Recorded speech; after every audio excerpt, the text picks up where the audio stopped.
మేడారం సమ్మక్క సారలమ్మలకు మొక్కులు చెల్లించుకున్నారు కాంగ్రెస్ నేత సినీ నిర్మాత బండ్ల గణేష్. కుటుంబ సమేతంగా వచ్చిన బండ్ల గణేష్ కు గిరిజన సాంప్రదాయం ప్రకారం జాతర కమిటీ సభ్యులు స్వాగతం పలికారు. తర్వాత గద్దెల దగ్గర ప్రత్యేక పూజలు చేశారు. భక్తులు పెద్ద సంఖ్యలో తరలి రావడంతో మేడారం సందడిగా మారింది. సెలవు రోజు కావడంతో అధిక సంఖ్యలో భక్తులు వనదేవతలను దర్శించుకుంటున్నారు. ఇతర దేశాలలో ఉన్న భక్తులు కూడా కుటుంబ సమేతంగా వచ్చి చల్లగా చూడు తల్లి అంటూ మొక్కులు చెల్లించుకుంటున్నారు.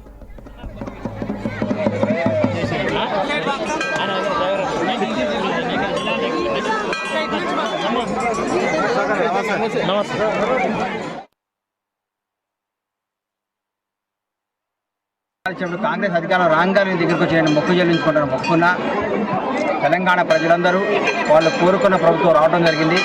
కాంగ్రెస్ ప్రభుత్వం అధికారం రాగానే రావాలనుకున్న ఈ 1 మంత్ లేట్ అయింది. అమ్మవాళ్ళ క్షమాపణ కోరుకున్నా కూడా మళ్ళా రావాలి. తెలంగాణ ప్రజలందరికీ మంచి జరగాలి. సమ్మక్క సారలమ్మ దయ ప్రపంచవ్యాప్తంగా ఉన్న తెలుగు వారు అందరిపై ఉండాలని అమ్మవారిని కోరుకుంటూ ఈ ప్రభుత్వంలో అందరికీ మంచి జరుగుతుంది. అన్ని మంచి కార్యక్రమాలు జరుగుతాయి.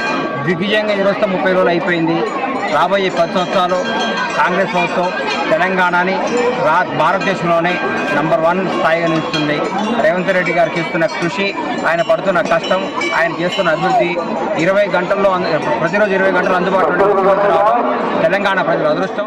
పుట్టి పెరిగిందంతా వరంగల్ జిల్లానే, కానీ మొదటిసారి మేడారం జాతర, అందులోనూ సీతక్కని కలవడానికి వచ్చాను.